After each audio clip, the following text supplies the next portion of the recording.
mudah-mudahan kedepannya masih aman lah. Oke. Kita kuliah sampai maghrib ya, soalnya sih lagi puasa jadi buka puasa. Oke. Punten Mei sama yang lain tolong kasih tahu aja di grup ntar bahwa ini kuliahnya tiap minggu, jadi anda semua bisa ikut. Bukan cuman mahasiswa baru aja sih sebenarnya, semuanya kalau mau ikut ya silahkan aja sih sebenarnya, nggak masalah. Jadi ini kuliah mingguan aja dah.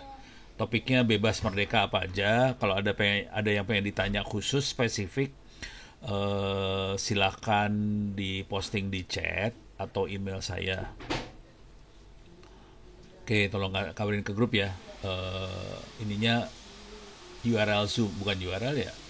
Alamat Zoom-nya apa, passwordnya apa. Tiap minggu jam 5 sampai maghrib. Cuman kemungkinan semester depan saya akan kuliah jam 5 sampai jam 9 malam. Sebenarnya kuliahnya saya kasih lihat aja deh. Biar kasih tahu saya kuliahnya apa aja.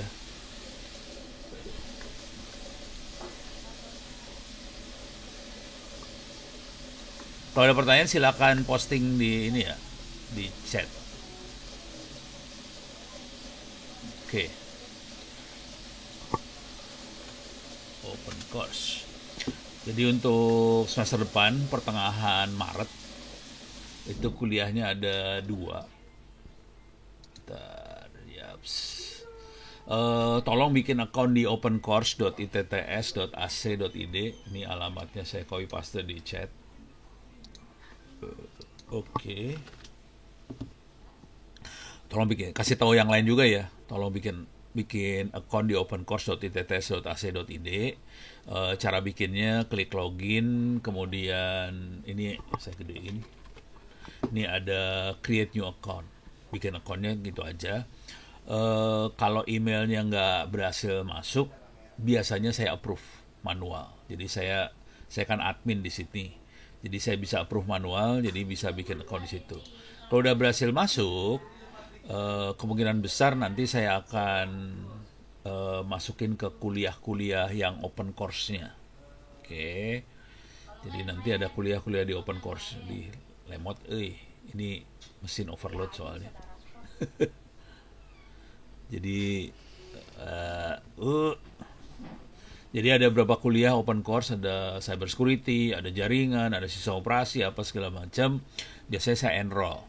Nah, Anda bisa ngerjain kuliahnya dari sekarang sampai kuliah beneran nanti sekitar September. Jadi punya waktu sekitar 6 bulanan. Ini ada kuliah-kuliahnya, ada big data, data analysis, cloud computing, computer network, cyber security. Ini sebenarnya selama di tetes Anda bisa ngerjain ini semua. Fungsinya apa? Kalau bisa dapat nilai bagus, Anda bisa lapor nanti. Saya misalnya dapat nilai bagus di kuliah data engineering atau cyber security. Nanti kuliah cyber security-nya nggak perlu ngambil lagi. Diulang lagi ya. Kalau dapat nilai 90, misalnya cyber security, kalau lapor, ya udah itu jadi masuk nilai. Jadi bisa nyuri dapat nilainya dari sekarang sih sebenarnya. Kalau Anda punya waktu lowong, sebetulnya satu kuliah ini kuisnya boleh dikerjain kapan aja di mana aja ya. Jadi kuisnya boleh dikerjakan kapan aja di mana aja, boleh berkali-kali. Kalau nilainya tinggi, bisa ditransfer jadi nilai. Jadi nggak perlu ngerjain kuliah itu lagi. Sebetulnya itu. Jadi ini boleh nyuri start. Ini kalau bisa lulus ada berapa mata kuliah nih? 1, 2, 3, 4. Ini sama data engineering sama ini sama sebenarnya isinya 4, 5, 6, 7, 8, 9, 10. Ada 10 kuliah lah, 11. Ada 11 kuliah paling enggak yang bisa dikerjakan dari sekarang. Sebenarnya kuliah yang lain ada lagi, cuman yang lain dosen-dosennya belum bikin secara serius materinya. Jadi yang serius banget ini 11 yang bikin saya. Dosen lain susah diharapin ini, soalnya ini kerjaan nggak dibayar. Jadi susah. Jadi ada 11, bayangkan kalau Anda bisa ngerjain 11 kuliah, paling nggak bisa lebih cepat 1-2 semester dari yang normal. Kira-kira kayak gitu. Gitu ya. Jadi silakan dikerjakan. Ini kuliahnya boleh dikerjakan ujiannya berkali-kali dan diambil nilai yang tertinggi.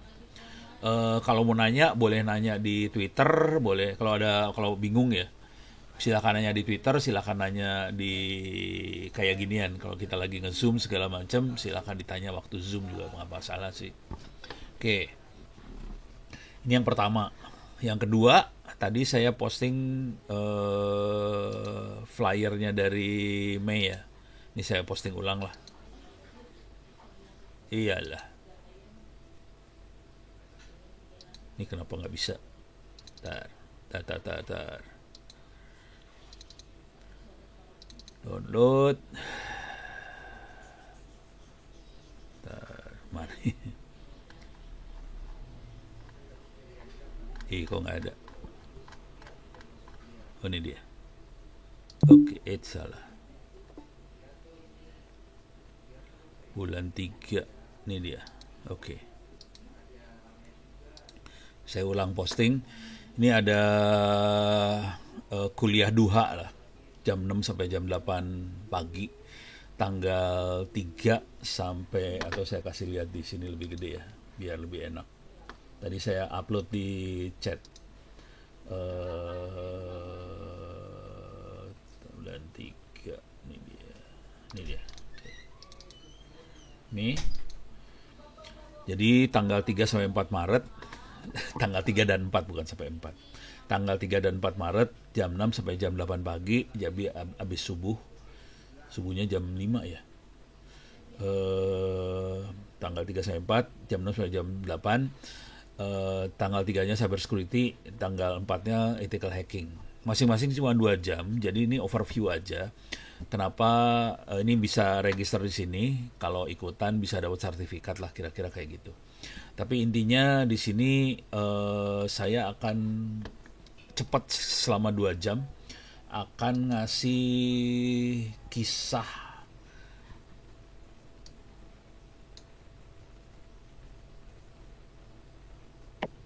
Oke, ini ada pertanyaan dari Mas Heri. Izin tanya, ini saya langsung jawab dulu ya. Saya memiliki pengalaman mengajar 1 tahun untuk mata pelajaran mengajar. Serius nih mengajar, ini beda cerita kalau mengajar. Pemrograman web, objek oriented, oke, ada 5 nih ya.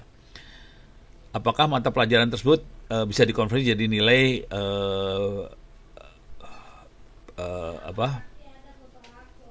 jadi nilai kuliahnya dengan menyertakan surat pengalaman kerja, surat bisa diobrolin sama dosennya langsung. Jadi jawaban singkatnya bisa. Kalau sama saya langsung, saya konversin langsung sih.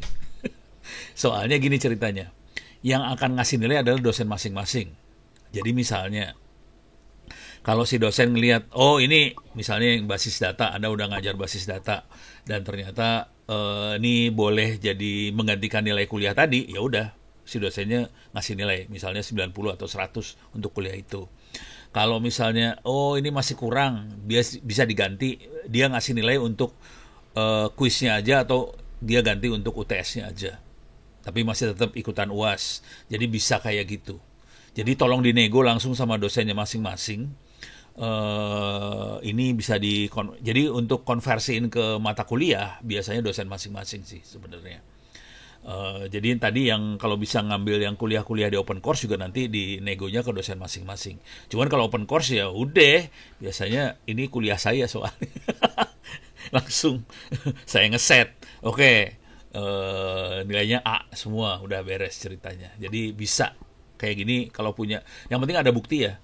Buktinya bisa tadi biasanya bukti yang dipakai biasanya sertifikat. Cuman kalau ini ngajar bukan sertifikat dong ya. Ada ini apa?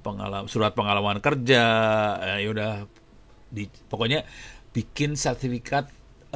Jadi bukan hanya kalau bisa, kalau ngajar ini sarannya sih biar dosen sebelah sana yakin. Caranya gini, ada surat pengalaman kerja, terus materi yang pernah kita ajarin bentuknya PowerPoint atau apa gitu, dilampirin semuanya untuk meyakinkan si dosen bahwa oke, orang ini nggak usah ngambil kuliah saya lagi gitu. Simulasi dan komunikasi digital itu bisa ke saya sih sebenarnya. Jadi yang nomor 4 ya, ini asumsinya ini jaringan ya. Kalau saya kan ngajar jaringan. Jadi yang simulasi sama komunikasi digital, kalau dia terkait jaringan, bisa ke saya, nanti saya konversiin dengan nilai open course di jaringan. Gitu. Soalnya nggak ada simulasi komunikasi digital, kuliahnya kagak ada. Tapi kalau dia terkaitnya jaringan, bisa. Gitu. Kalau penggunaan web, object oriented programming, basis data, desain grafik, itu ada semua kuliahnya sih harusnya. Cuman yang nomor 4 itu, cobain kalau isinya jaringan ke saya langsung aja. Gitu ya. Itu buat Mas Heri. Oke, balik lagi tadi urusan webinar. Yang kalau webinar nggak bisa dikonversiin buat ganti kuliah ya. Itu buat tambah pengalaman aja. Materinya kira-kira ini yang cyber security, ini ada 2, cyber security sama tadi ethical hacking. Cyber security materinya ini, ada advanced networking, konsep TCP/IP, simulator jaringan, IP versi 6, routing, advanced routing, ini bikin 4G, 5G, network benchmarking, network programming, intro hacking, persiapan hacking, footprinting, sniffing, ini hacking semua nih urusannya. Kemudian habis UTS baru cyber security-nya. Ini materi satu semester, ada lebih sih sebenarnya. Ini ada 22 modul. Satu semester sebenarnya cuma 14 modul. Ini ada 22 modul. Jadi ini satu semester juga kurang waktunya sih sebenarnya. Jadi itu yang akan diterangkan tanggal 3. Jadi tanggal 3 lebih ke arah ini semua ya. Kenapa ini diterangkan? Soalnya ada teman-teman mahasiswa yang semester 3 sekarang, mereka mau turun ke lapangan, ke SMK, mau ngajarin sekolah-sekolah SMK tentang cyber security. Cuman mereka nggak pede, ya udah. Jadi sebenarnya targetnya buat ngasih wawasan buat anak-anak semester 3 ini buat turun ke lapangan sih. Tapi mereka orang-orang jago semua rata-rata. Mereka punya sertifikasi CCNA dari Cisco dan sebagainya. Jadi jaringannya oke. Cuman cyber security-nya aja belum pede, kira-kira itu. Jadi ini yang tanggal 3. Kemudian tanggal 4-nya, ini lebih ke arah ethical hacking. Ini materinya ethical hackingnya. Ini materinya ini pengantar ethical hacking, kemudian metode pentest itu seperti apa, metode buat memata-matai sasaran seperti apa, information gathering, kemudian scanning, kemudian exploit itu nyerang ya, kemudian web application hacking ada 2, kemudian ngejebolin password, jebolin wifi, terus social engineering, dalam bahasa sederhananya nipu, bagaimana teknik nipu, terus privilege escalation, kalau kita berhasil jebolin password gimana jadi admin atau jadi root, terus gimana cara maintain akses kalau udah berhasil masuk, gimana caranya kita tetap bisa masuk, kemudian mobile hacking, kemudian CTF itu buat ini ya, CTF buat pertandingan hacking, kemudian bagaimana bikin laporan itu jadi duitnya gimana, UTS UAS. Oke. Itu tanggal 4. Ini tanggal 4 yang ini ya. Yang ethical hacking tanggal 4. Di dalamnya sudah ada materi buat ujian. Silakan. Ini ada pertanyaan dari Mas Rido. Di TTS ada tim CTF nggak? Belum ada. Kalau mau bikin dan ikut pertandingan, saya seneng banget sih. Cuman belum ada tim CTF-nya. Jadi silakan koordinasi sama teman-teman yang lain supaya bikin tim CTF dan menangin pertandingan. Nah, ini ngomong jujur dulu, terus terang. Kalau bisa, Anda menang pertandingannya sebelum kuliah ethical hacking. Jadi, sertifikat juaranya bisa dikonversiin jadi nilai kuliah. Nah, ini kita pernah ngasih ke berapa orang sih. Bukan soal hacking waktu itu ya. Ini Romi sekarang semester berapa ya? Kayaknya semester 7 deh sekarang. Udah mau lulus. Romi itu juara 1 atau juara 2 bikin aplikasi di ini ya. Di apa? Juara 2 di pertandingan di tingkat provinsi Banten lah kalau nggak salah. Dia bikin aplikasi apa lupa saya. Akhirnya dia di sertifikat juaranya itu dikonversi jadi nilai kuliah. Jadi kalau bisa dapat kayak gituan sebelum kuliahnya kalau bisa. Kalau sesudah kuliahnya rugi kan. Ya menang sih menang, dapat sertifikat, tapi kan nilai udah ada, paling nilainya diperbaikin doang sih. Jadi biasanya kalau konversi saya kasih nilainya 100 sih biasanya. Jadi udah pasti A-nya lah. nilainya gitu. Jadi targetnya sebenarnya kalau di TTS kalau bisa lulus nilainya A semua kalau bisa. Jangan ada yang C kalau bisa. Gitu ya. Jadi tim belum ada, kalau bisa bikin, kalau bisa ikut CTF sebelum kuliahnya. Itu supaya ada nilainya dapat duluan. Kan pertandingan CTF lumayan banyak ya. ITT sendiri bikin pertandingan CTF sebetulnya. Cuman kita targetnya bukan buat mahasiswa. Kita targetnya buat anak SMA. Jadi umur 18 tahun ke bawah. Targetnya ITTS kalau bikin pertandingan. Jadi bukan buat mahasiswanya. Buat 18 tahun ke bawah karena tujuannya adalah mau ngerekrut anak-anak yang jago-jago CTF itu jadi mahasiswa ITTS. Jadi hadiahnya kita kemarin adalah beasiswa di ITTS, kira-kira kayak gitu. Oke, jadi kira-kira ini dua materi yang tanggal 3 sama tanggal 4. Kira-kira gitu ya. Nah, terus yang lain lagi buat belajar biar cepat lulus. Sebetulnya di dalam kampus sendiri ada perpustakaan digital. Dalam kampus ada perpustakaan digital sekitar 750-an gigabyte buku-buku. Kebanyakan adalah jaringan. Ada tentang digital marketing, startup tuh ada di situ juga sih sebenarnya, tapi nggak banyak. Jadi kebanyakan jaringan, cyber security, hacking, AI, data science segala macam. Startupnya sama digital marketing ada, cuman nggak banyak. Itu yang 750 giga di TTS. Kalau Anda mau ngopi, bukunya saya masuk ke perpustakaan saya aja. Saya masuknya pakai command line di sini. Clear layar. Saya pindah dulu mic-nya biar ada enak. Oke.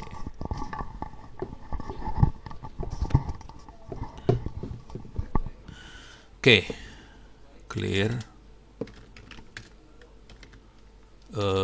Ini salah, sorry. Var data lib2 books.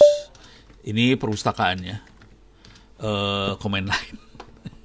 Sorry, command line. Perpustakaan benernya ini sebetulnya. Totalnya 4 tera sih sebenarnya. Cuman biasanya kalau orang ngopi yang hacking dan sebagainya, saya kopi tentang hackingnya aja. Hacking, cyber security, AI biasanya. 2 makhluk itu. Paling saya tambahin sama startup. Di startup itu diajarin juga soal, ada buku-buku soal digital marketing lah, apa itu kayaknya banyak yang suka. Kalau ada yang suka soal animasi dan sebagainya, ini ada buku tentang animasi, graphic design juga ada, ABCDEFG, ini graphic design juga ada bukunya. Oke. Jadi ini buku-bukunya kayak gini, bisa di-copy semuanya. Totalnya kalau cuman komputer aja sekitar 1 teraan, 1,5 tera lah. Kalau komputer aja ya. 1 tera cukup sih harusnya. Ini nggak akan saya copy, ini buku-buku kayak gini nggak akan yang elektronik nggak di-copy sih biasanya. Jadi yang 1 tera tuh nggak sama elektronik ya. Ini ada elektronik, electrical engineering, ada antena, ada amati radio, itu elektronik banget, itu nggak akan di-copy sih. 1 tera masuk semuanya. Cuman kalau mau semua jenis buku, ini saya kasih lihat buku yang lain. Saya masuk ke library 3, books. Ini buku-buku yang lain, ini ada buku tentang militer, mana-mana military books. Ada buku tentang geologi, buku tentang sipil. Wah, ini harusnya masuk ke folder, belum saya masukin. Salah masuk. Ini ada civil engineering, ada arsitektur, segala macam. Ini bukunya lebih lebar. Termasuk kalau kedokteran saya pisah lagi, library 5 saya bikin kedokteran.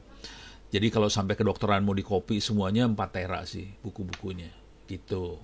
Oke. Jadi itu bisa di-copy semua. Karena ini saya lagi ada di sini, saya copy dulu. Oke. Bentar. Saya copy dulu bentar ya. Masukin ke outdoor.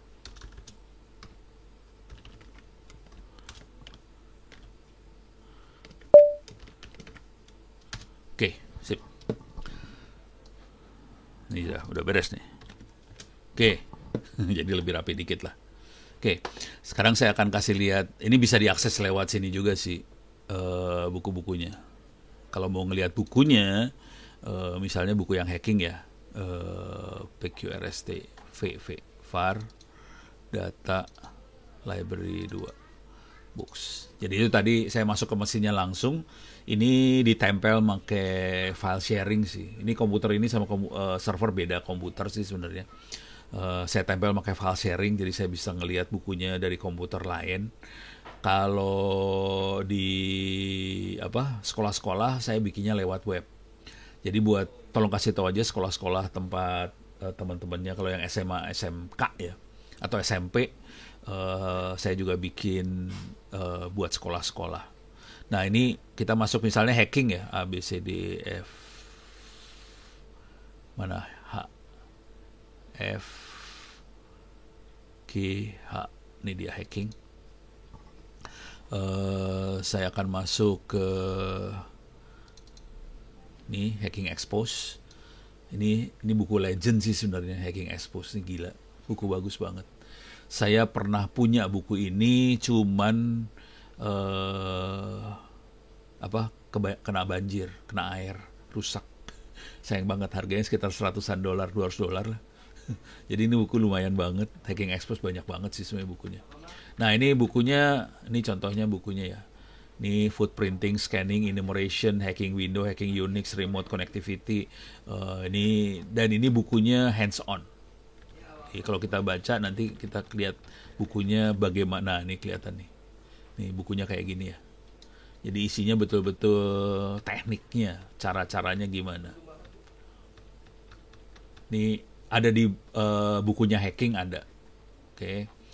Cuman jujur ini kalau yang udah sering baca buku ini biasanya buat dapetin ide, kemudian kita harus banyak praktek. Oke.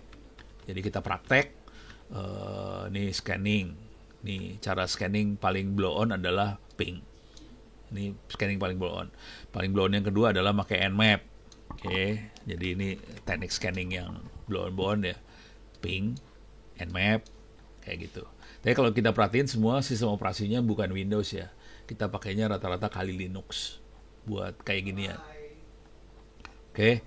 Nah, ini bukunya kayak gini. Terus ini ada Hacker Guide to Project Management lah, apa banyak banget sih bukunya, gila. Oke. Nah, kalau saran saya sih kirim harddisk di copy. Walaupun di kampus ada perpustakaan digital, Anda bisa download, bisa ngopi, tapi lebih enak kirim harddisk ngopi. Berapakah harga harddisk? Kalau harddisk yang kecil yang 2,5 inci sekitar 150 ribuan lah kira-kira. Bisa lihat di Tokopedia ya. Tokopedia. Saya biasanya beli harddisk bekas. Parah. Ini hari ini baru beli 4 harddisk bekas. 300 ribu perak. 500 giga 4 biji ya, harddisknya 4 biji belinya.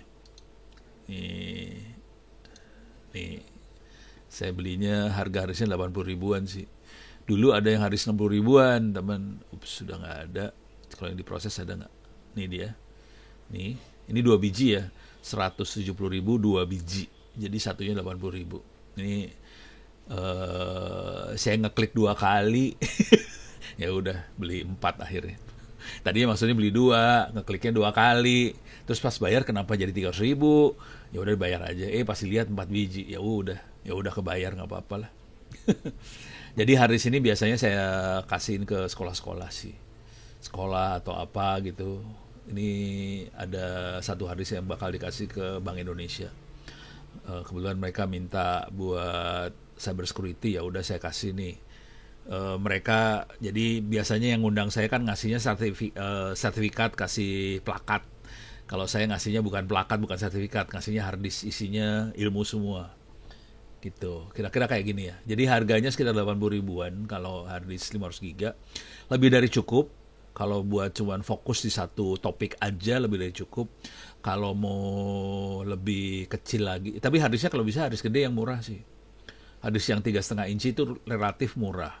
Kalau harddisk yang 2,5 inci lebih mahal. Harga 2 kali lipat lah kira-kira, yang 2,5 inci. Kalau yang SSD lebih mahal lagi. Jadi terserah mau pilih yang mana sih. Ongkos kirim dari Anda ke rumah saya mungkin sekitar 10.000 20.000 perak ya. Ya udah, segitu harga ilmu sih sebenarnya.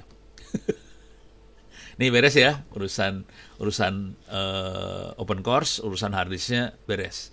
Sekarang saya akan coba, saya punya waktu sekitar sejaman lagi lah, kira sejam kurang 42 menit. Saya akan coba, kalau nggak ada pertanyaan, saya akan coba ngasih lihat kuliah cyber security aja langsung. Oke. Oh, ini lagi ada kerjaan sama DPR RI ini sih sebenarnya. Jadi kita dapat kerjaan sama DPR RI, mau bikin AI. Survei dulu. Mending saya ngajarin AI atau mending ngajarin cyber security? Silahkan tulis di chat. Mau yang mana duluan? AI atau cyber security?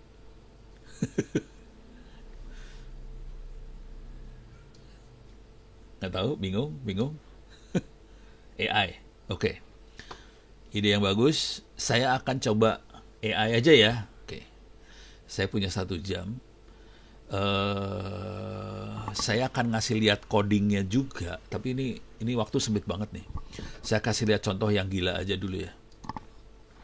Pakai ChatGPT dulu lah. ChatGPT. Soalnya ini sangat bermanfaat sekali buat segala macam bidang sih.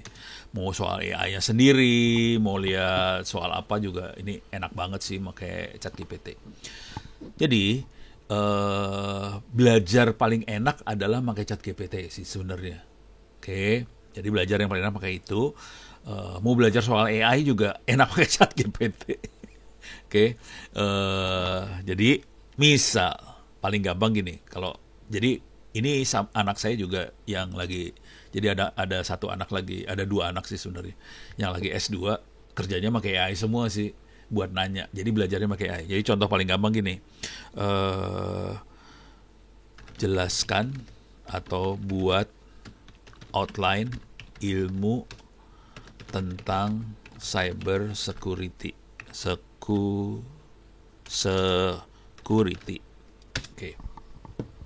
Jadi paling gampang kita minta garis besarnya tentang ilmunya apa. Ini mah nggak penting ya.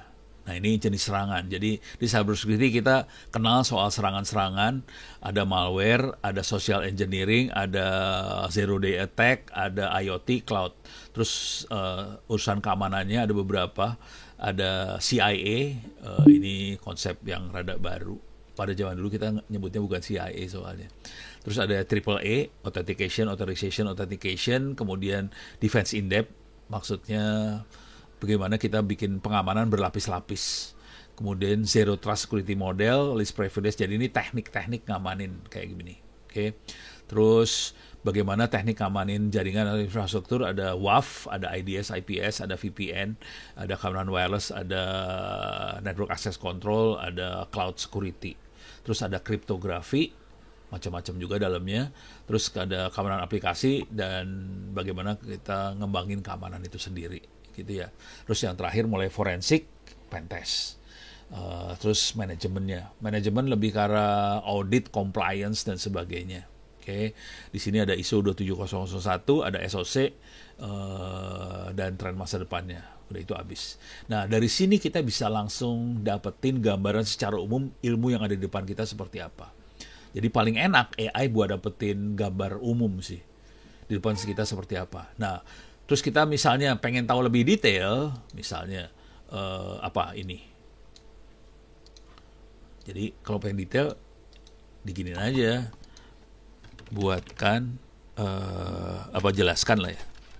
Jelaskan authentication sebagai dasar cyber security. Jadi enaknya kayak gitu. Langsung dia jelasin. Ini kalau boleh saran sih, kalau udah mainan kayak ginian, jangan lupa dicatat. Dari situ bikin buku. Oke. Kalau Anda bikin buku, kalau bisa kita standarnya minimal 200 halaman. Jadi kalau bisa bikin buku minimal 200 halaman, bisa dimasukin ke penerbit, terbit, itu bisa ngadain kuliah dan gantiin skripsi. Oh, lupa ngasih tahu. Untuk lulus jadi sarjana, biasanya kita harus nulis skripsi. Di kampus-kampus lain nulis skripsi.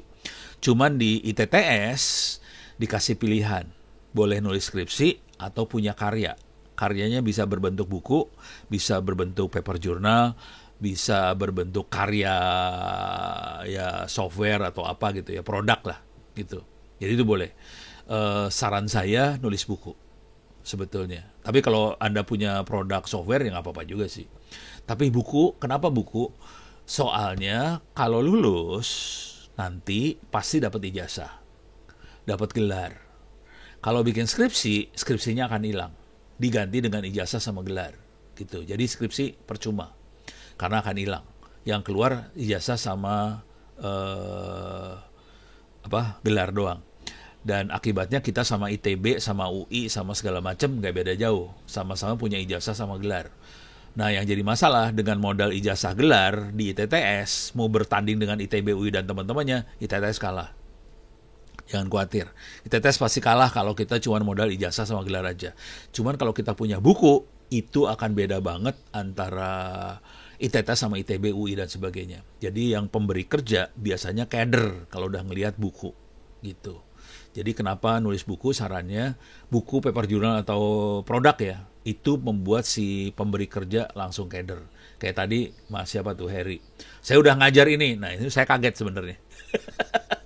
Wits. Jarang tuh yang udah ngajar tuh. Kalau udah ngajar itu lain sama yang masih murid. Kalau ngajar itu posisinya beda banget gitu. Kalau buku juga sama, posisinya beda banget gitu. Jadi kalau udah punya buku, buku akan menggantikan. Jadi di mata kuliahnya nanti, di kuliahnya bisa nego supaya bukunya bisa dapat nilai. Di skripsinya langsung ganti jadi buku tadi menggantikan skripsi. Jadi waktu lulus Anda punya ijazah, punya gelar, punya buku. Nah, sebaiknya nanti koordinasi sama Mei supaya sama Pak Anas ya, Pak Anas sama Mei. Pak Anas itu LPPM, Lembaga Pengabdian Masyarakatnya ITTS lah. Untuk bisa jadi narasumber di webinar. Jadi tolong kalau bisa semester 1, semester 2 mulai jadi narasumber webinar. Dan itu semua sertifikatnya dikumpulkan jadi profil kita gitu. Jadi waktu ngelamar kerja itu langsung oke, saya punya gelar, saya punya buku, saya punya ijazah sarjana, saya pernah jadi narasumber gini. Itu orang yang mau ngasih kerja langsung keder gitu. Tapi kalau ngomong jujur sih, anak-anak ITTS kebanyakan dapat kerjaannya semester 3 sih. Semester 3, semester 4 pada kerja rata-rata. Udah mulai kerjanya semester situ. Jadi kejadiannya kebanyakan tuh gini. Kebanyakan Anda kebanyakan udah kerja dan sebagainya. Semester 3 itu magang di perusahaan atau apa. Dan ternyata karena kita ininya bagus ya, Anda tuh rata-rata bukan orang nggak bagus, rata-rata Anda tuh orang-orang bagus. Jadi waktu semester 3 magang dan bagus, direktur perusahaannya tadi biasanya langsung nawarin mau nggak kerja di sini. Jadi rata-rata anak-anak kayak gitu. Dan ini bukan 1-2 anak ya. Semester tahun kemarin aja itu ada sekitar 30-an anak yang digituin. SS7. SS7 itu apa? Oke, sebelum balik ke AI ya. Ini ada pertanyaan SS7. Jadi kalau di jaringan telepon itu cara berpikirnya gini, paling blow on mah gini, saya kasih gambar dulu ya. Sentral telepon. Jadul.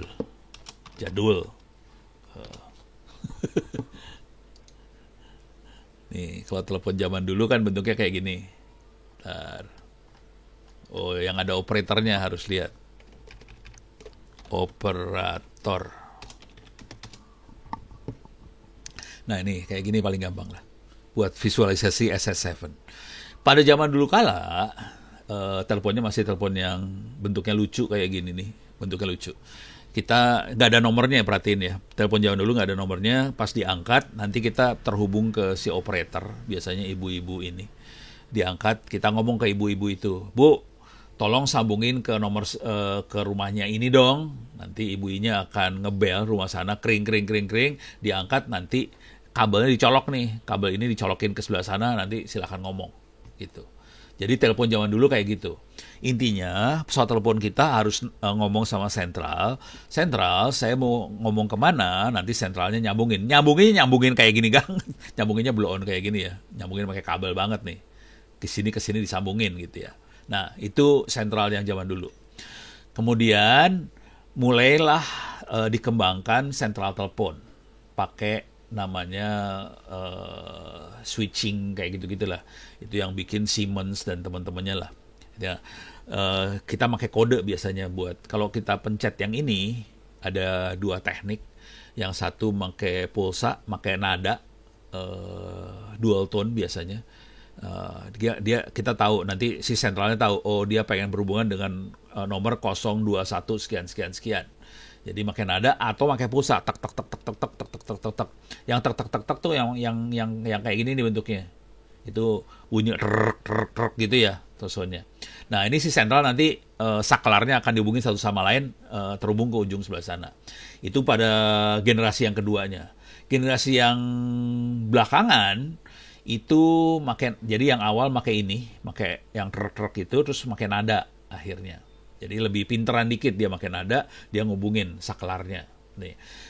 Yang belakangan kita pakai yang namanya SIP, Session Initiation Protocol. Iyalah, sentral telepon. Jadi bentuknya sebenarnya kayak message ini loh, message-nya email lah, headernya email. Saya pengen berkomunikasi. Jadi ini komputer sama komputer ngomong semua. Jadi pesawat teleponnya mulai komputer. Dia ngomong satu sama lain. Itu yang terakhir. Oke, pakai SIP. Dan itu yang dipakai di WhatsApp dan sebagainya. Nah, generasi antara yang tadi nada sama SIP itu yang SS7. Kira-kira gitu. Jadi SS7 tuh kita nyebutnya signaling di sentral, siapa mau nelpon siapa. Tapi dia dibikinnya sama orang-orang telekomunikasi. Yang SIP yang bikin adalah orang internet. Jadi bentuknya teks ASCII. Kalau signaling bentuknya kode gitu. Jadi SS7 bentuknya kode. Tapi fungsinya supaya telepon ngomong sama telepon ini. SS7 biasanya dipakai di telepon. Jadi tapi sekarang udah mulai ditinggal sih. Tapi masih banyak yang pakai lah, biasanya dipakai buat hacking sih.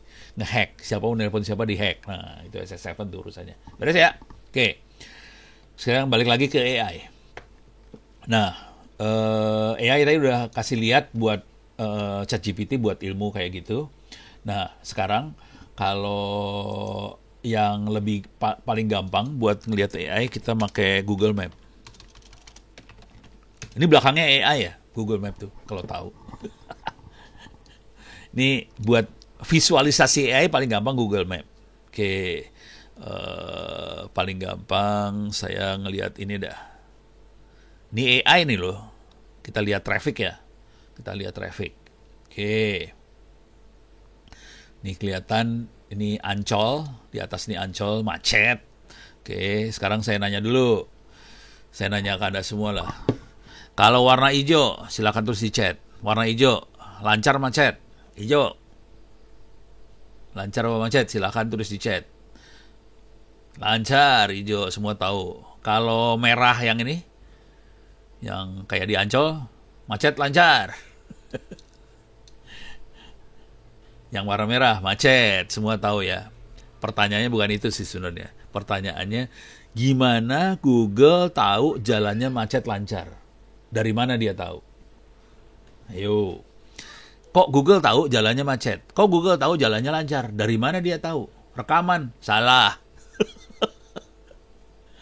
Dari GPS kah? Dari satelit? Nah, udah mulai pusing kepala kan lu semua kan? Dari penumpukan HP? Jadi gini. Ini udah bisa ngeraba. Tapi kalimatnya kira-kira gini. Salah satu fungsi AI adalah melakukan klasifikasi. Jadi yang namanya hijau, kuning, merah, segala macam itu klasifikasi. Oke. Itu dibantu pakai AI.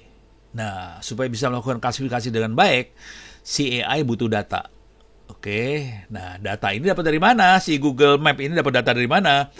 Datanya dari HP, bukan dari satelit ya. Ini ada Yoga nanya, satelit? Salah. Jadi dari HP, dari Android yang kita, Androidnya lapor ke Google. Jadi AI, kuncinya adalah AI itu harus melakukan mata-mata. Gitu ya, ikhlas nggak? Dimata-matain lu, mampus lu dimata-matain. Gitu ya.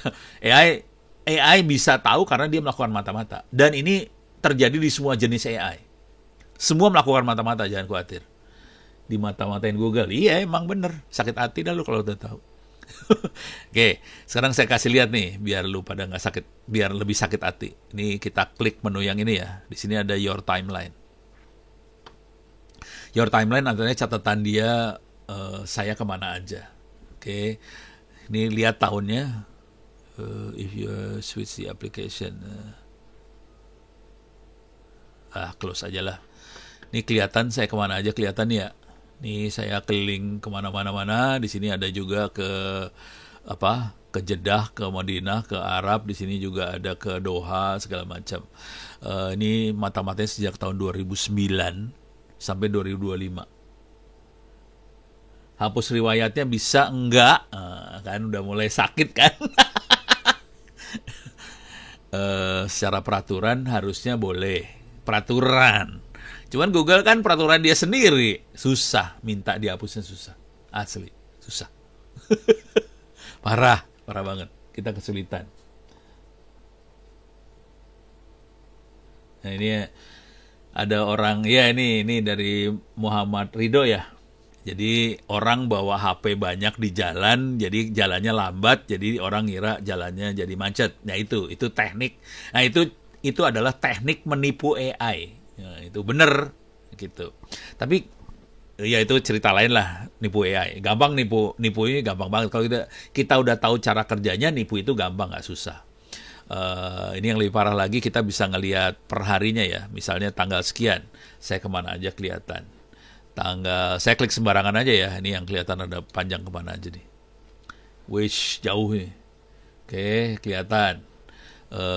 Nih tanggal sekian kemana aja. Wish kelihatan. Tiap hari selama dari tahun 2009 sampai 2025. Wish ini mah jauh ini mah ya. Ini mah di Padang Panjang ini ya. Jauh ya saudara-saudara. Oke. Tapi ini motor cycling, ini naik motor ini. Kalau saya di Padang Panjang, kebetulan istri saya orang Padang Panjang, jadi saya suka pulang ke sana. Insya Allah nanti Lebaran mau pulang ke Padang Panjang. Jadi kalau ada yang orang Padang Panjang, silahkan kontak-kontak. Mudah-mudahan Lebaran mau ke sono. Oke, tapi dia melakukan mata-mata seperti ini. Kuncinya di situ ya. Dan itu bertahun-tahun. Dari situ dia bisa prediksi. Nah, sekarang saya kasih lihat. Udah pernah lihat Google prediksi belum? Kemungkinan belum pernah lihat ya Google Map prediksi. Jadi dukun. Nih saya kasih lihat perdukunan. Oke. Nih saya kasih lihat perdukunan ya.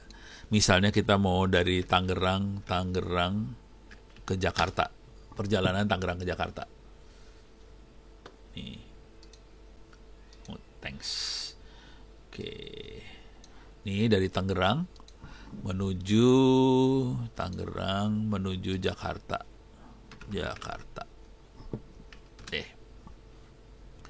Ini Tangerang ke Jakarta nih ya. Jamnya ini kan leave now, berangkat sekarang nih ya. Jakarta ya kok sampai sini doang sih. Sampai Monas lah. Monas Jakarta. Nih, saya Monas Jakarta ya. Ini kalau berangkat sekarang dari Tangerang ke Jakarta sejam 10 menit. Nah ini saya rubah supaya kelihatan. Ini di part add. Tadi pagi ya saya rubah ke pagi tadi. Ini bukan dukun ya. Ini ya. Pagi jam 7.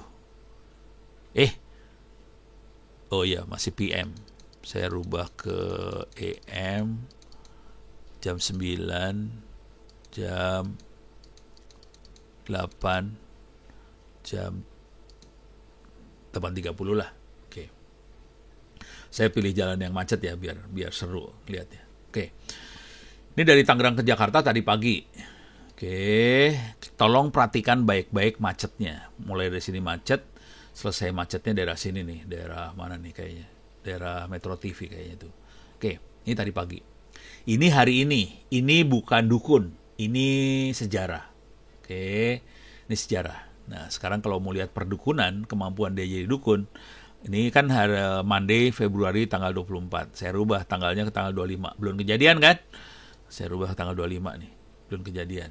Perhatiin, macetnya sama beda. Beda ya. Tadi kan mulai dari sini macetnya. Sekarang berubah dia, macetnya dari sini. Jadi hari Selasa, macetnya berubah. Belum kejadian. Gitu. Coba kita lihat hari Rabu. Oke. Macetnya nggak beda jauh sama Selasa. Kamis. Tolong lihat macetnya aja ya. Berubah nih beda, Kamis. Jumat. Beda banget. Sabtu. Iya, dukun digital, bener. Balikin ke sini dong. Sabtu, kosong. Minggu, kosong. Pertanyaannya, silakan tulis di chat. Gimana caranya Google Map bisa jadi dukun? Dari mana dia ngedukunin? Mampus lu. Emang pakai sajen? Silakan tulis di chat. Apakah itu ada sistemnya, Pak? Ya ada lah. Lu kuliah di TTS buat belajar sistem itu. Ayo, kok bisa? Nah, ini mulai benar ngeprediksi dari data sebelumnya. Jadi benar. Lihat histori gitu. Jadi cara lihat histori, logika paling blow on-nya gini lah kira-kira. Kira-kira hari Minggu Tangerang Jakarta kayak gimana sih lalu lintasnya? Nah, dari histori hari Minggu jam berapa tuh tadi? Jam 7.35. Kebanyakan kosong nih. Nah, jadi dia prediksi kayaknya hari Minggu bakal kosong nih. Kalau hari Senin, Selasa, Rabu kan bisa beda-beda. Jadi kemungkinan dia akan melihatnya Senin sebelumnya nih. Nggak dia bandingkan sama Selasanya. Jadi lihat histori. Gitu ya. Beres ya? Nah, contoh paling gampangnya. Jadi ya itu kira-kira gitu dia. Mainnya. Dan ini mata-mata loh. Mata-mata dan dicatat ya. Gitu ya. Coba kita lihat lagi kemampuan AI lagi. Jadi AI bukan sesuatu yang... Jadi akibat dari pengetahuan seperti ini, akibatnya tuh gini nih. Jangan sampai kita ditipu. Ditipu sama pedagang. di Republik ini banyak banget pedagang, sebel banget sih. Jadi kira-kira gini, pedagang tuh akan ngomongnya gini. Ini pedagangnya pedagang, ya sialan juga sih sebenarnya. Jadi pedagangnya misalnya dia dagang AI ke pemerintah Republik Indonesia. Ya namanya juga orang dagang, emang gitulah. Yang masalah nih pemerintahnya kan ketipu. Jadi cara ngomongnya gini pedagangnya. Pemerintah, gue punya software AI nih, bisa nebak prediksi. Misalnya prediksi program apa yang bagus buat rakyat Indonesia gitu. Atau prediksi misalnya apa ya, ekonomi Indonesia kayak gimana. Itu kan semua kan perdukunan semua kan. Nah, mereka dagang kayak gituan ke pemerintah. Udah gitu begonya pemerintahnya beli. Mending belinya harganya cuma 10.000, 20.000. Ini kan gratis nih yang Google Map. Ini belinya harganya miliar-miliar, men. Harganya miliar, sakit hati kan kita. Udah miliar, nah cuman si pemerintah nggak sadar bahwa yang namanya AI itu hanya bisa prediksi dengan benar kalau datanya benar. Lah bayangin nih, yang dagang orang Amerika misalnya, yang dagang orang-orang Eropa, orang bule lah. Dia dagang nih, ya karena bule ngomongnya Inggrisnya cacis-cus, pemerintahnya percaya. Padahal kalau kita orang komputer, orang AI beneran, kita tahu ini orang Amerika nggak punya data Indonesia. Kemungkinan dia bakal salah nih nebaknya. Gitu. Udah gitu dibeli harga miliar. Sakit hati ngelihatnya. Asli. Saya sakit hati sih sebenarnya.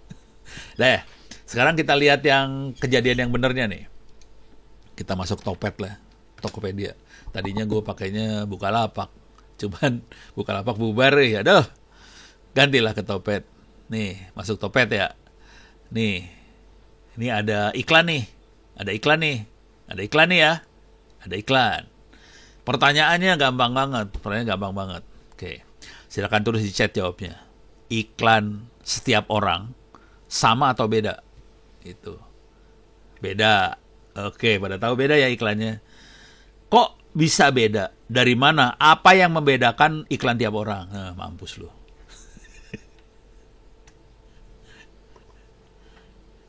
Riwayat apa lo? Berdasarkan histori, mirip tuh riwayat histori apaan? Kebiasaan browsing, riwayat searching. Nah, itu. Jadi sebenarnya kalau kalimat sederhananya, si toko online memata-matai kita. Semoga ikhlas ya. Jadi kita dimata-matain nih, riwayat pembelian, riwayat searching, segala macam dimata-matain. Apa yang kita cari, apa yang kita beli, dicatat sama si toko online. Udah gitu dia melakukan sama ini ya. Sama aja sih sebenarnya. Dia catat apa yang kita kerjain, udah gitu. Dia profiling, dia klasifikasi. Ono itu makhluk apa sih? Sukanya apa sih? Tapi kalau mau boleh jujur nih ya, boleh jujur ya. Algoritmanya Bukalapak lebih bagus daripada Tokopedia. Asli. Ini kan emang si Ono suka borgol kan? Kagak. Kalau Bukalapak asli presisi dapatnya kurang ajar Bukalapak asli. Ini emang si Ono beli pisau kan? Kagak. Ini borgol pisau. Parah banget nih. Topet salah kalau ke Ono. Kalau Bukalapak dia bener. Gitu. Jadi saya sayang bubar dia. Tapi dari sisi programmernya dia presisi banget. Dia bener ngasih iklan ke Ononya bener gitu. Kalau ini salah nih iklannya. Masa gue dikasihnya borgol melulu dari tadi ya, parah. Emang gue polisi kali ya? Tuh, pisau, borgol, buset. Berdasar pencarian kamu. Rese lu. Ngaco. Deh, jadi ini algoritmanya salah. Ini contoh algoritma yang salah ya. Kalau saya kemungkinan besar hard disk elektronik sih. Tapi kenapa yang dikasih kayak gini ya? Nah, ini ngaco banget nih dia. Oh, ingat gue.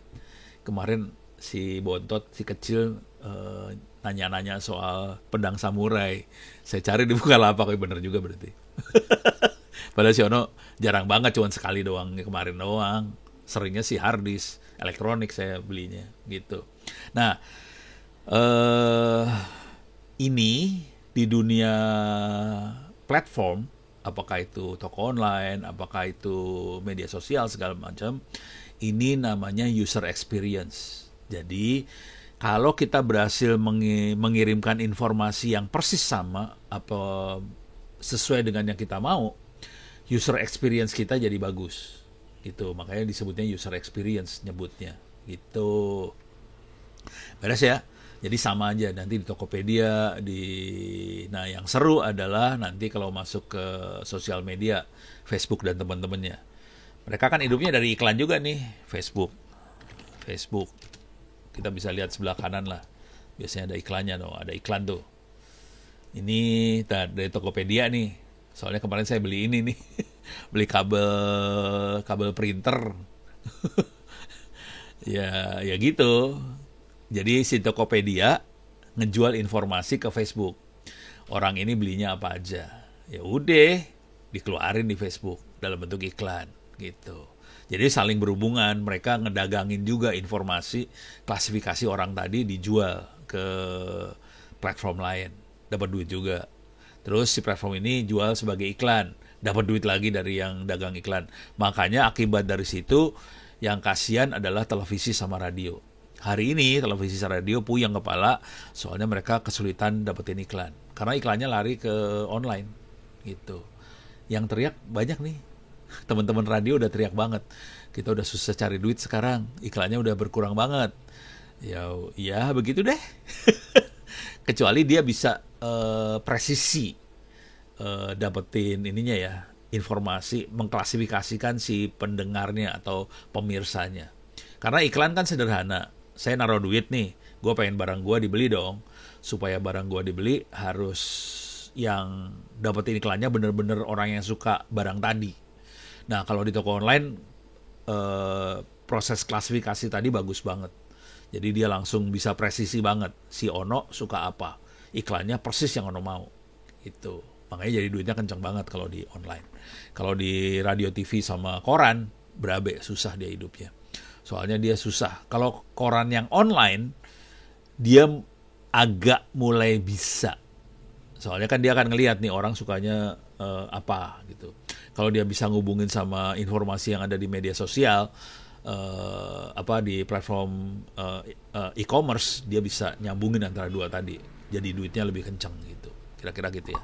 Nah, dari dua itu, ini saya punya waktu sekitar 15 menitan nih. Ada seru. Mudah-mudahan bisa saya kasih cepat aja ya. Nah, kalau mau main-main pakai ini, Orange Data Mining. Main-main yang pertama kali ya. Bisa pakai Orange Data Mining softwarenya, atau bisa di-download di sini lah. Coba, ini nanti kalau belajar di kuliah saya, kuliah yang Big Data, Data Science, saya akan pakai ini. Tapi kalau yang benerannya kita pakai Python sih sebenarnya. Tapi buat untuk ngelatih logika berpikirnya, kita bisa pakai Orange Data Mining. Ini bisa di-install free. Ada di Windows, ada di Mac OS, ada di Linux, bisa diinstal. Saya akan coba jalanin makhluknya. Saya udah taruh di VirtualBox.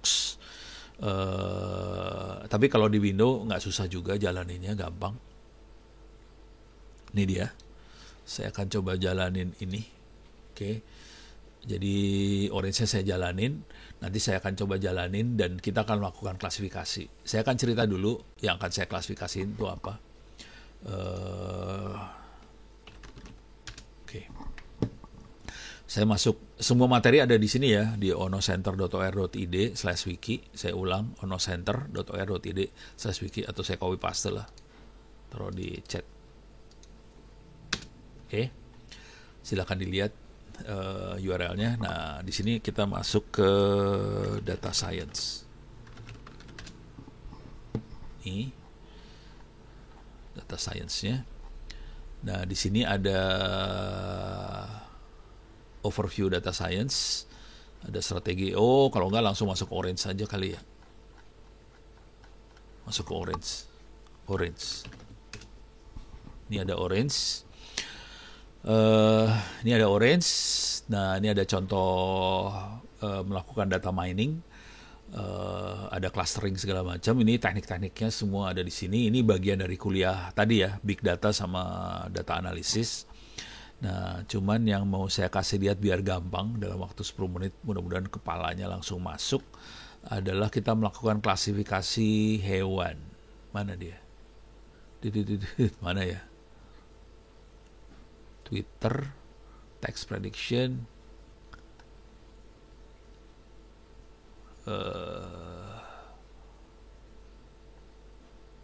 visualisasi.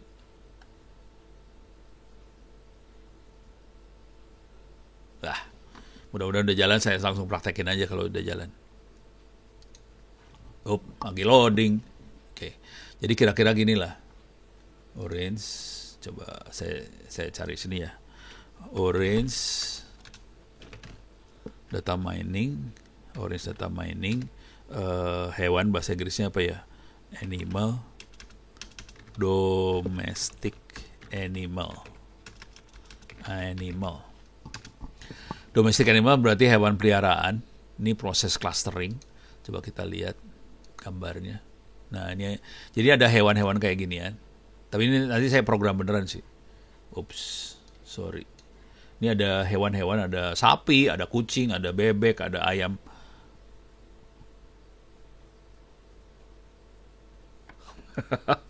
Ini ada orang Unpam nyasar. Boleh, nggak apa-apa. Ini ada kucing, ada sapi segala macam.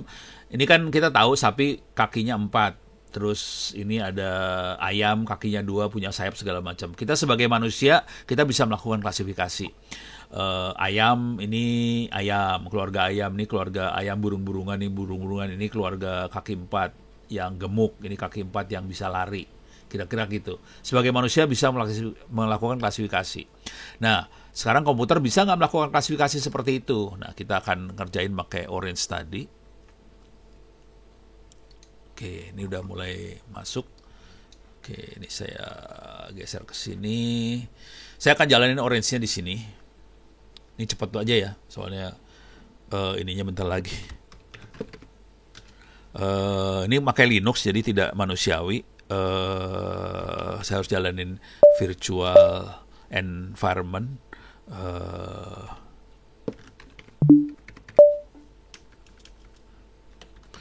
pakai Python. Python-nya sama dengan Python 3, namanya virtual environment. Oke. Source. Kalau Windows nggak perlu kayak gini ya. Tapi kalau udah biasa pakai Linux lebih enak Linux sih. Bin activate. Oke. Sekarang saya jalanin Orange data miningnya, Orange sendiri. Tampilannya pakai GUI, jadi enak banget mainannya. Pakai grafik dia. Oke, ini lagi di loading dulu bentar. Ini saya pakai mesin virtual, kenapa? Soalnya kalau ada apa-apa nanti tinggal saya delete aja sih. Sampean nggak nempel pintu masuk gitu. Oh iya, siap. Nggak nempel. Sampean tadi saya. Ini ada ininya nggak sih? Wah, ya udah. Ini Orange lagi loading. Oke, nah ini bentar lagi keluar nih. Oke, ini dia makhluknya. Kalau pertama kali jalanin Orange, di sini ada menu untuk example, contoh dan sebagainya, bisa dibelajarin di sini. Kalau kita klik example, ini ada contoh-contohnya, kita bisa belajar. Ada yang keluar suaranya ya. Keklik ininya, keklik mikrofon. Nah, ini jadi kalau mau belajar, mau belajar bisa diklik. Ini contoh, ini program yang kita lihat depan ini program ya. Oke, saya tutup aja, saya gedein. Ini saya tutup lagi, saya gedein langsung. Oke, ini saya tutup. Kita akan coba melakukan analisa gambar. Jadi ini gambar, saya import gambarnya. Ini domestic animal, ada 20 animal di situ. Gambarnya seperti apa? Ini saya klik aja, image. Ini lagi programming loh ini. Ini programming tapi ya kayak gini bentuknya lah. Kita tinggal sambungin, kita bisa lihat gambarnya kira-kira kayak gini. Ada ayam, ada bebek, ada sapi, segala macam. Fungsi kita adalah melakukan klasifikasi, gitu ya. Kenapa saya pakai gambar? Supaya paling gampang, visual di mata, jadi kelihatan banget visual klasifikasinya. Kalau kita pakai yang lain lebih susah buat ininya. Karena ini gambar, dan kita tahu hewan-hewan ini kita bisa klasifikasi. Tapi itu manusia. Coba kalau kita lihat datanya seperti apa. Saya ambil data table, saya sambungin gambarnya ke data table. Datanya global banget sih sebenarnya. Datanya cuma nama file, besar file, kilobyte, terus jumlah pixel. Tidak ada informasi kakinya berapa. Tidak ada informasi sayapnya berapa. Tidak ada informasi lucu apa enggak. Nggak ada informasi itu semua. Gimana caranya kita bisa mengklasifikasikan dengan kondisi cuma ada informasi, nama file, kilobyte, pixel. Nah, kita harus kirim ini ke machine learning. Kita pakai machine learning namanya, di image embedding ada beberapa pilihan sebetulnya. Ada Google Insertion V3, ada SqueezeNet, ada VGG16 dan sebagainya. Kita pakai Google Insertion V3. Ini neural network sebetulnya kita kirim ke Google. Salah kan. Oke, ulang. Kirim ini ke Google. Oke. Dia kirim ke internet. Kita pengen lihat yang namanya Google Insertion V3 itu seperti apa. Oke, Google Insertion V3. Bentuknya kayak gini. Ini adalah machine learning ya, neural network nih. Ini neural network. Nanti kalau di kuliah saya benernya kita belajar lagi neural network seperti apa ya. Tapi intinya ini neural network serem banget, tapi Google kasih free. Jadi kita bisa pakai neural networknya Google free. Dari sini kita bisa dapat fitur. Kakinya berapa, matanya berapa, sayapnya berapa, punya buntut nggak, punya bulu nggak, atau punya rambut gitu ya. Kita dapat fiturnya, tapi bentuk fiturnya nggak kayak yang saya ceritain kayak gitu sih. Bentuknya kayak gini nih. Bentar, ini dia. Ini dia. Oke. Nah, akibatnya kita bisa lihat outputnya kayak gini nih. Ini data table, saya tarik lagi, saya sambungin outputnya ini ke sini. Jadi yang warna ini adalah data yang lamanya, ada nama, kilobyte, pixel kali pixel. Ini ada N0, N1, dan seterusnya. Nah ini ada N17 segala macam, ada angka bentuknya. Ini adalah fiturnya. Jadi fitur nomor 17 angkanya sekian. Tugas kita adalah mengelompokkan. Tapi ada 2000-an ini. Ini ada 2000-an. Kalau kita klik sampai sini ada 2000 nih. Ini ada 2000 berapa? 2047. Banyak banget. Dan kita mengoptimasi memaksimalkan mana kelompok yang mana gitu ya. Jadi kita harus mengumpulkan, ini ada 20 instance, tidak ada missing data, ada 2048 fitur. Jadi mau jadiin satu nih makhluknya. Caranya gimana? Ini saya buang aja, ini udah nggak dibutuhin nih. Ini buang. Jadi kita programnya baru 2 nih. Mata-mata, import image tuh mata-mata. Nah udah gitu mulai dia dapetin fitur-fitur tadi.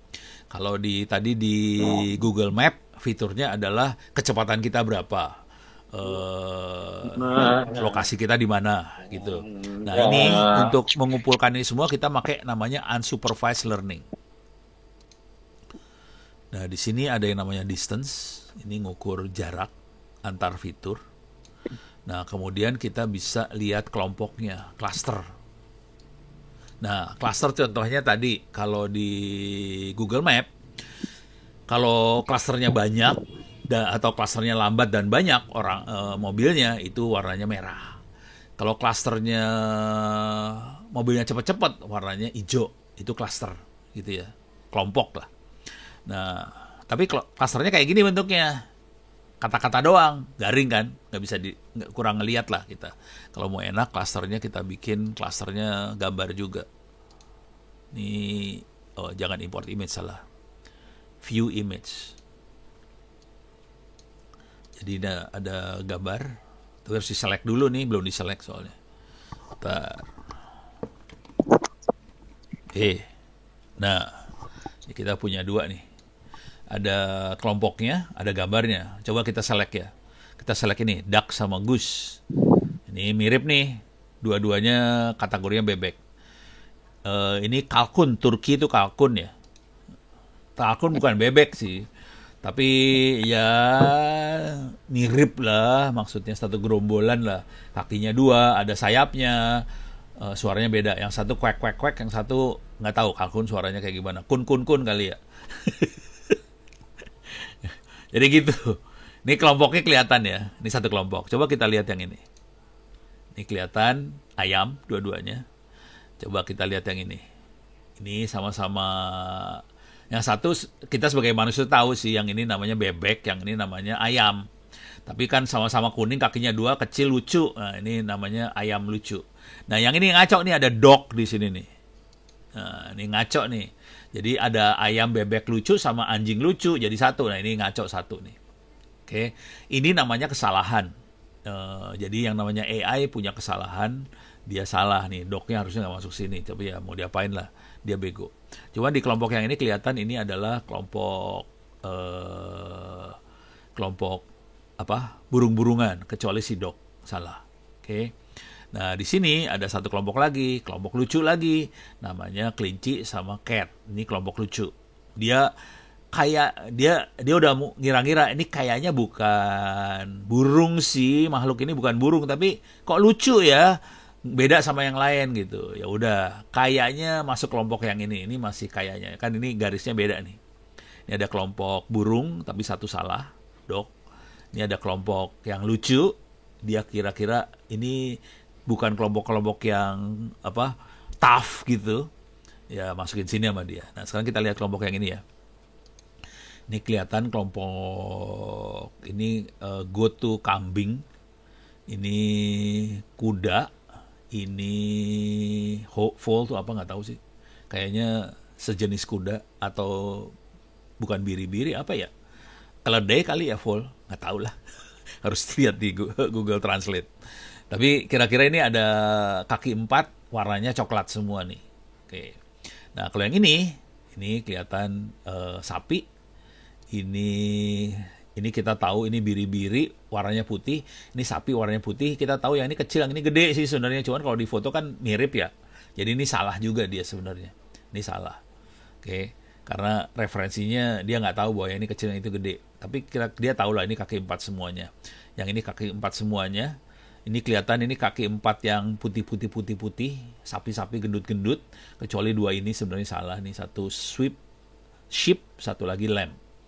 Tapi yang ini sapi 4, yang ini sheep lamb putih-putih, tapi dibikin satu kelompok gitu ya. Ini ada kelompok coklat, ini kelompok putih. Ini kelompok kaki 4 gitu.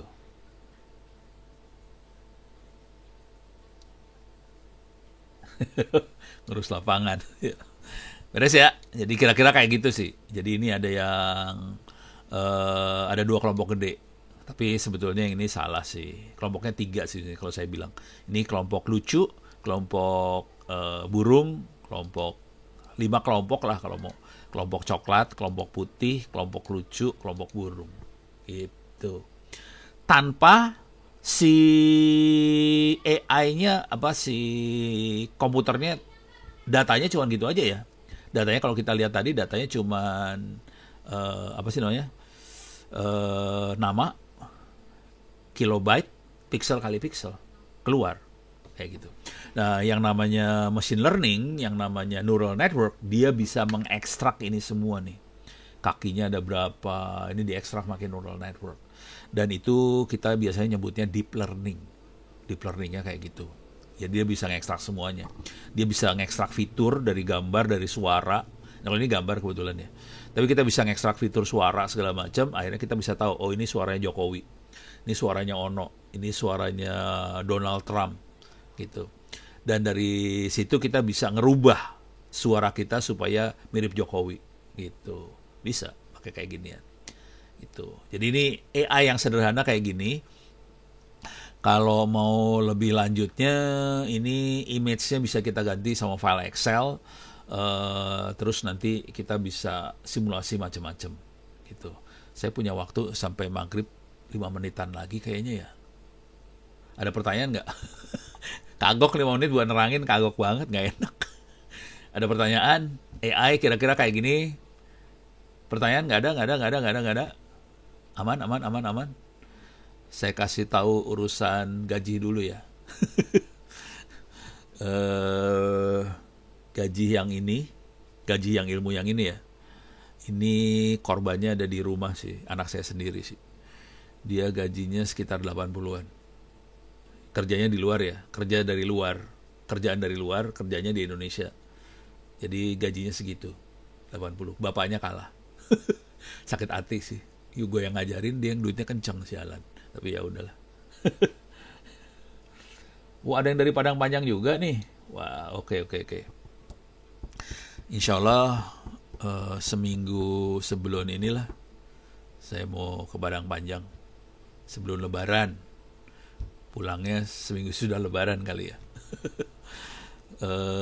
Ini orang-orang saudara-saudaranya istri saya lagi pengen nyoba pakai bus soalnya. Ya serah lah, saya bilang saya sih aman-aman aja, saya nggak masalah. Mereka yang biasanya suka masalah. Oke, jadi kalau mau gaji gede, yang AI gajinya gede, asli, gede banget. Cuman Anda perlu jam terbang tinggi buat ini semua. Buat apa sih namanya? Buat bisa melakukan ngoding sama analisa yang bagus. Nah, sekarang buat bacaannya, kalau mau AI, bentar, mana nih? Saya kasih URL-nya ntar ya. Bentuknya buku, masuk ke Google Drive saya. Google Drive. Silahkan dibaca. Kalau bisa sih dikerjakan kuliah data engineering atau big data itu.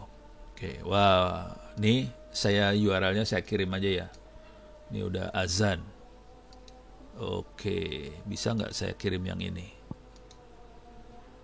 Wah, tar. Ini dalamnya bukunya banyak banget. Nah, ini dia. Bagikan. Saya paste. Silakan diakses itu URL-nya, tolong di copy, disimpan, di share di grup nggak apa-apa. Saya akan masuk, saya kasih lihat buku yang pentingnya. Ada ini dia, Onowe Purbo, buku pegangan implementasi artificial intelligence, machine learning, big data untuk koperasi sama UMKM. Jadi buku ini sekitar 250-an halaman. Silahkan dibaca-baca. Ini bukunya adalah sebagian dari kuliah Big Data itu. Oke. Bentuknya udah buku.